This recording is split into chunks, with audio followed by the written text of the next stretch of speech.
This week on My Classic Car, we'll be hanging out with Jay Leno in California. We're going back in time to play with his 1913 Packard and his 1916 Autocar Coal Truck. There you go.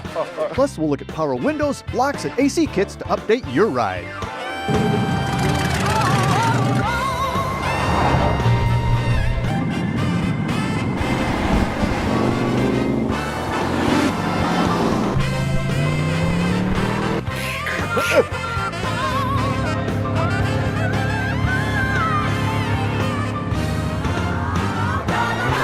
Hi, I'm Dennis Gage, and welcome to My Classic Car. Well, this week we're back out in LA to visit Jay Leno. It's always so much fun seeing Jay, and you know he loves having me in his shop. And hey, Jay, hey Jay, how you doing, Dennis, man? hey, Yeah, great to see you. Yeah. How are you? Oh, good.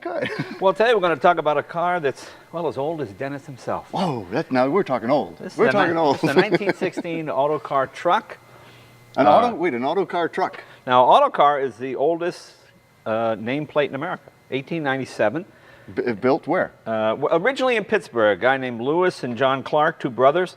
They started it, and then I think 1899 they moved to Ardmore, Pennsylvania. And they're still around in one form or another. They make refuge trucks and big trucks. Really? And although this looks like a very simple vehicle, it's actually extremely well thought out. This was a coal truck. This was meant to deliver coal to people in Pennsylvania and Philadelphia, actually, in the city. That's in why town. It's a town. In town. You put 2.5 tons in there.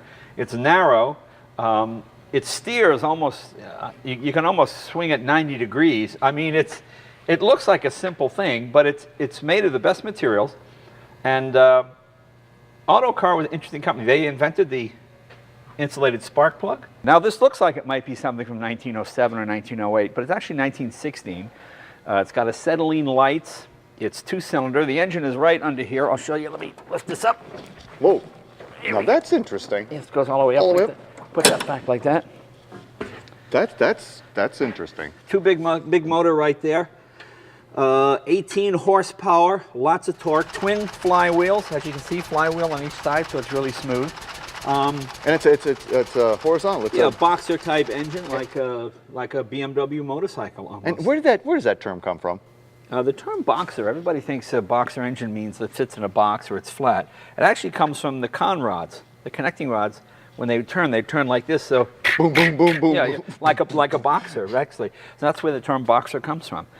And you put your oil in here, you just fill it with oil, and it's kind of a total loss system, and it drips down. Now, when it came to checking the oil, people were not as environmentally sound back in the day as they are now. They have this on Model Ts, too. You have a lever here and a lever here. You turn that. If you turn the lower one, if oil comes out, you're fine. Yeah. You turn the upper one, if oil comes out, you probably got a little too much, okay? If you turn the upper one, no oil comes out, you turn the lower one, and oil comes out, that's just about right. So you just drop an oil on the ground. Yeah, right. Yeah, that's what people used to do, just drop oil on the ground. I mean, obviously you don't do that anymore. But that's just the way you did it. You open those, and that tells you your level. What's this little, is that a sight glass? That's a sight glass to let you know how much oil is in there. This is an oil chest. This holds the oil. Yeah. And it just is. That looks cast also. Oh yeah, these are well made, and that magneto. You know, I don't think anybody's touched that magneto in 100 years, almost 100 years. I mean, it's all fairly original, and you know, they throw a spark. You know, good mags will last, God, forever. Yeah. I mean, they only went to battery and coil because it was cheaper, because mags are very expensive to make. The nice thing about a mag is, if everything else fails in the car, you still have spark, and you can still get yourself home. But these were workhorses. These were meant to be started in the morning and shut off 15 to 16 hours later. And they just sit there and... And they just sit there and they run all day. Don't forget, there were no paved roads at the time or cobblestone roads. So hard rubber tires. Hard rubber tires. I have not checked the air in these tires in almost 100 years. And as you can see back here, because of the harsh winters in Philadelphia, they would drill the tires and put spikes in here. Just screw them in? To get you through the ice, yeah. I should say massive springs. Hefty rear end too, man. Hefty rear. What? Oh, I'm sorry. I'm sorry. Yes. Well, you might get into the gym a little bit more. Yeah. So this thing will climb almost anything. You fill it with 2 tons of coal, and it goes about 22 miles an hour. You take the coal out, it goes about 22 miles an hour. That's what it does. It really makes no difference whether it's loaded up or not. I mean, look at the size of the rear end. Look at the reduction gear in there. Yeah, it's massive. Yeah, it's a neat vehicle. It's got. So what's the transmission on it, though? The transmission is a 3-speed transmission, as you can see. You've got Like an acetylene. H pattern? Yeah. No, sequential. Sequential. 1 back, neutral, 3 forward. You got acetylene lights, which means they're gas. You light them with a match. There's your bumper right there. There's your radiator. There's your starter. And she idles right down. Here, let's try and start her up. Coming up, I'll attempt to crank start Jay's 1916 Coal Truck, but first we'll look at power windows, locks, and AC kits in the Egge Speed Shop. My Classic Car is brought to you by Grundy Worldwide Collector Car Insurance.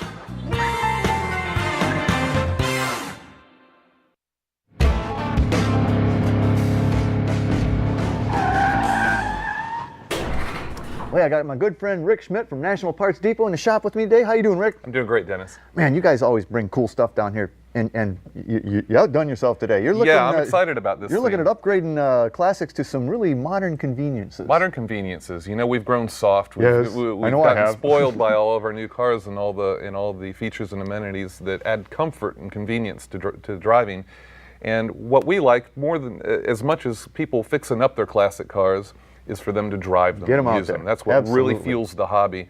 And these types of items are what makes that a more livable ordeal. Pleasurable modern day experience. right. Well, let's start over here. You got a power lock kit here that I think is really cool. This is a slick little kit It because is. it's completely invisible. It doesn't involve any switches that you're going to have to cut holes or mount in it. It simply works off the actuation of pulling your door lock up or down. It power operates both sides at the same time. Same thing if you turn your key on the outside, it's going to unlock both sides of the car, because that's really all you're looking for Yeah. in power locks, is getting that other side to pop open without having to do the lean over. Or like in case of my '56 Lincoln, I can't even reach it. Right. You get into the bigger cars, you can't can't even get reach there. over there. So that's really a nice, good actuators and everything. I got power locks. Yes. You're gonna fix me up with power windows? Power windows too.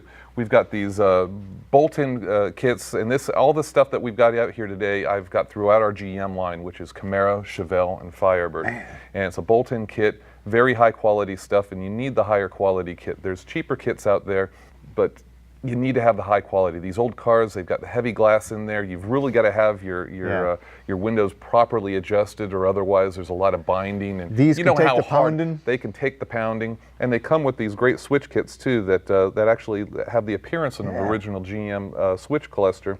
So once you've got these installed, it looks like your car came with factory power windows. It doesn't look like some aftermarket with ABS black plastic buttons and everything else. It just screams. But the coolest thing, and it is cool, you brought what looks like factory air. What's the deal there, man? These are called our factory fit systems, and these are engineered specifically for applications for our 64 to 72 Chevelles.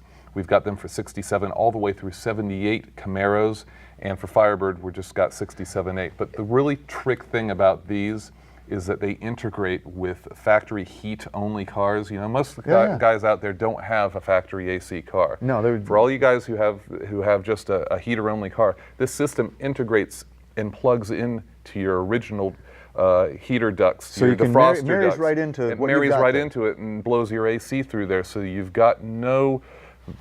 Again, it's a very much more invisible application. It also integrates with your factory heater control cables as well. So you use that very same panel for controlling your AC. And so these are engineered for like perfect fit for those models. Yes, it's a really slick kit. It comes in 2 parts. All told together, it's about $1,270 for the kit. And make no mistake, this is a high-quality kit that's going to blow cold AC. It's not a street rod kit that has that combined heater and AC coil that is compact, but it doesn't really perform very well. This is Or the old knee knocker versions. right, or the old knee knocker versions. No, this is all going to fit under your dash, under your the hood, look like a factory setup, with the exception of having the modern sand-in compressor, which is always the way to go because they drag much less on the motor and have less vibration. So like whether it's power locks, power windows, or way cool air conditioning, you can bring it up to We've the 21st got it all century, covered, yeah, and then you can drive your car year-round in comfort. which is what it's all about. That is what it's all about. Hey, if you want to learn anything more about these great upgrades from National Parts Depot, log on to myclassiccar.com. Yeah, that reach thing, I need an extension on my arm to get it on the Lincoln, man. For classic performance products, cruise over to the Speed Shop Mall at EggeSpeedShop.com. Next, we'll go for a ride in Jay Leno's 1916 Autocar Coal Truck. Welcome back to My Classic Car. And You want to do this? really? You think? Yeah, well, I'll try it. I don't want to kill myself Keep here. your thumb inside. Keep your thumb inside. Oh, jeez. All right, thumb inside. Find a compression, right? Right. No. One more. There you go. Exactly. That wasn't that bad. And she'll just, oh, look at that. I love it. You can see everything going. You see everything going right here. You can see the two flywheels. See them front and back? Oh, my God. Those are massive, so this thing will just chug, chug, chug right down. You know, it's a very simple, honest, workman-like vehicle. There's not much to go wrong. There's a magneto. There's no battery. There's no electrics of any kind. That's the only right. wires go from there to there, and then to the kill switch, and that's it. So cast iron piston, it says in the book, is made with the finest gray iron. So everything is massively overbuilt. But you know something? We should now take it for a ride. I like that idea.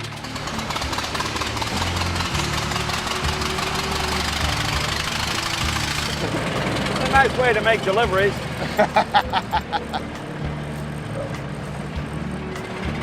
But you know, it's a very honest truck. Pretty straightforward. Easy to steer.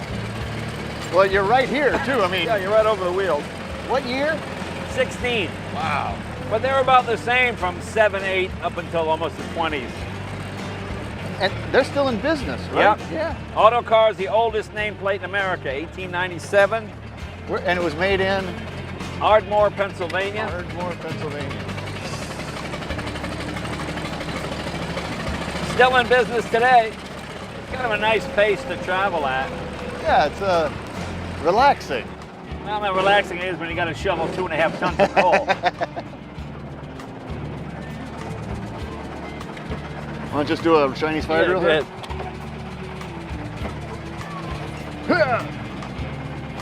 Is that an emergency brake? That's the brake on that side. Release emergency. Here, right? Yeah. Okay. Oh, I see. Okay. All right. All right, I got it. Go ahead. I got it. I know what I'm doing. Trust me.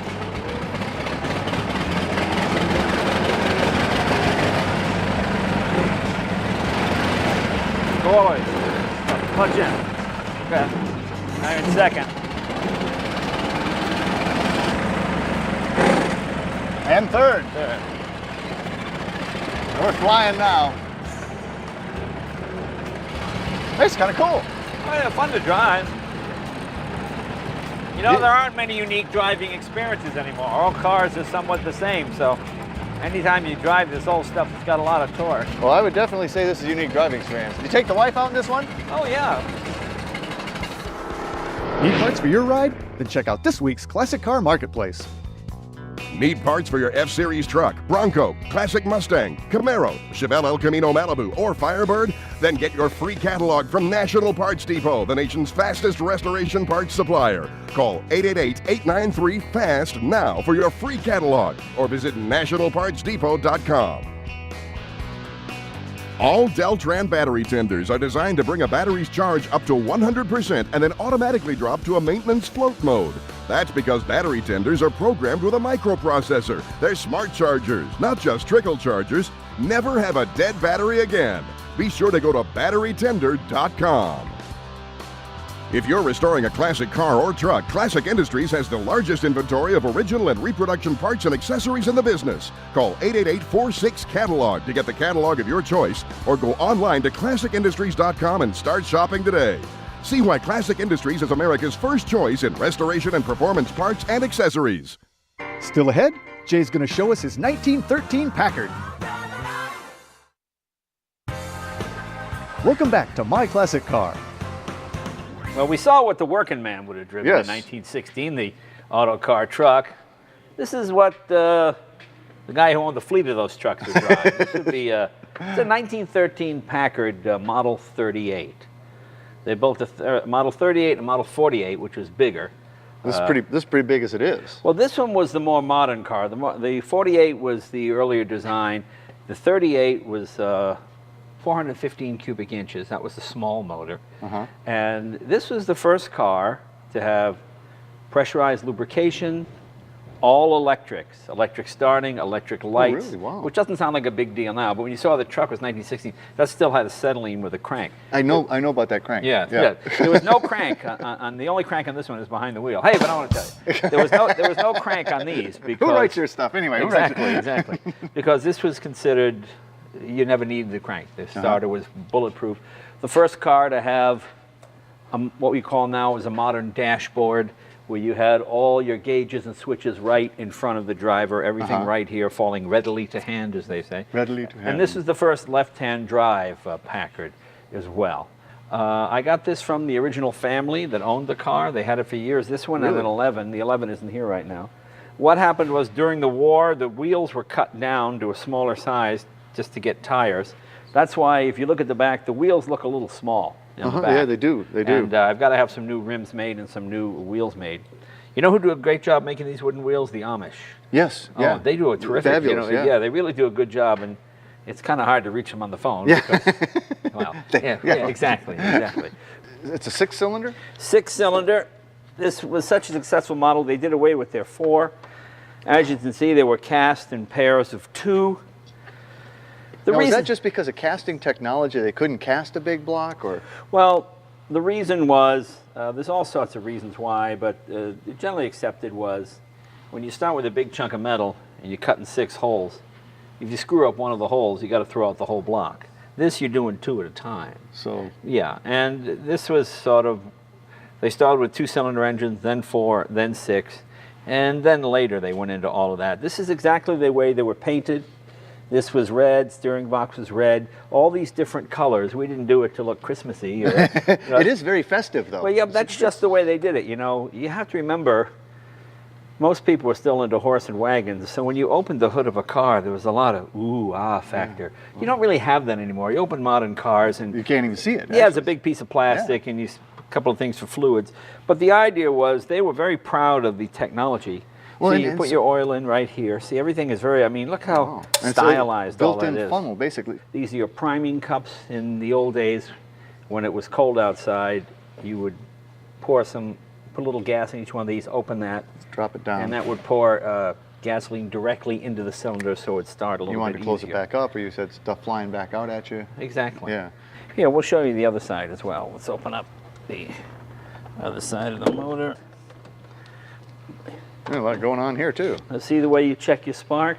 You can open these up Yeah, I was and gonna say, check what are your those? Those little doors, you check your valves. Those doors Really? pop Wow. open. Yeah. Once again, much like the Autocar, your big giant mag, Man. and that just starts it. This has a battery and coil, and it has a trembler coil. You start it on the battery. As soon as it fires, you switch over to mag, and the mag keeps the Oh, really? spark going. Yeah. But You manually switch that over? yeah, that's Clink, that. click. That's that big. When we go to start it right now, we'll show you. Stay close. We'll take a ride in Jay's 1913 Packard.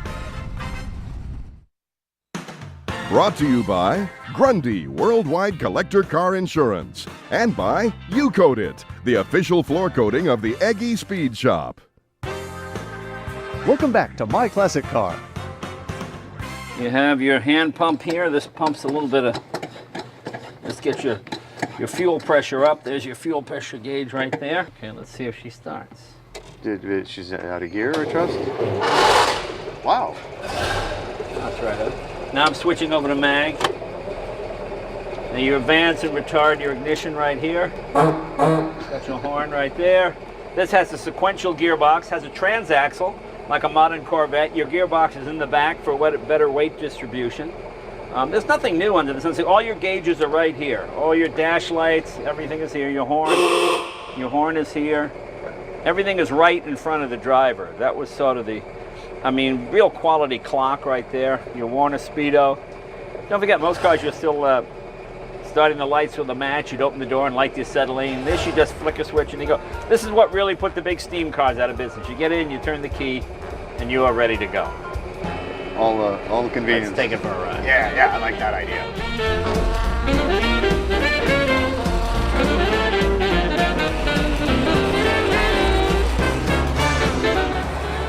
And I use this when I go to work and stuff. And You know, in LA traffic, most of the time you can't go much over 30 anyway.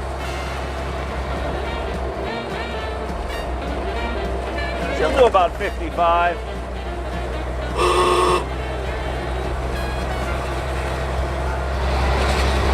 When it comes to picking a color scheme for this, I mean, you could have anything you wanted back then, Right. basically. So when you restore them, do you just do something you want to do, or what? Yeah, I mean, this was originally green. I've got a bunch of green cars already, so. This was a popular color combination back in the day. Yeah, I'll let you give it a try. Yeah, man, I'd love to. Well, we'll switch over and let Dennis give it a try. Go ahead. And you don't need much gas to take off either, right? No, don't need any. You know, you have such a good command of all the knobs and switches and stuff on these. Yeah, tell me it's neat.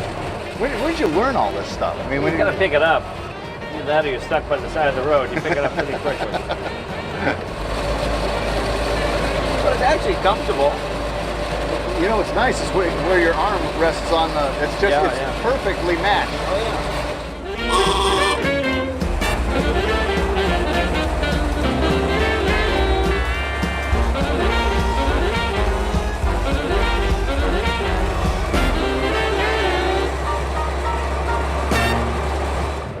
Well, you know, this has been a blast rolling around LA with Jay in a 1913 Packard. It was a lot of fun. Jay, I'm sure he'll let me come back. You know, it's a lot of fun. He always, you know, I'm sure he has a lot of good time with me, a lot of fun with me. So I'm sure we'll be doing this again, right? Oh yeah. Okay, good. Shall we drive a little more? Okay, fine. Next week, we'll make our way out to Joseph, Oregon for their annual car show at the base of the Wallowa Mountains. They'll be coming in from all over the Pacific Northwest for this one. Plus, we'll look at the latest gear to upgrade the stereo system in your ride. So until our next meeting, remember, honor the timeless classics. I'm Dennis Gage. Happy motoring. Attention, My Classic Car fans. Go online now to check out our latest selection of DVDs. Order the Jay Leno Ultimate Collection. This 2-disc set contains over 3 hours of Jay and Dennis playing with some of the coolest cars you'll ever see.